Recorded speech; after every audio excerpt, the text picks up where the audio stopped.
the fruit of the Spirit.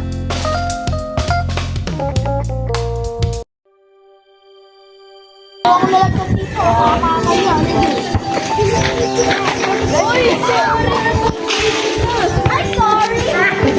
Thank you.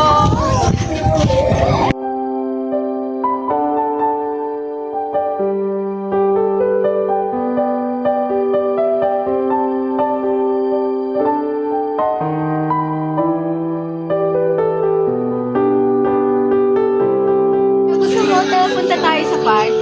Mamaya na kapatid, may ginagawa pa ako eh. Ate, ano naman? Patience. Nga muna kapatid, dito ka muna sa tabi ko. Kapatid, tahan ka na. Huwag ka mag-aalala. Pagkatapos ni ate, pupunta na tayo sa playground. Yeah!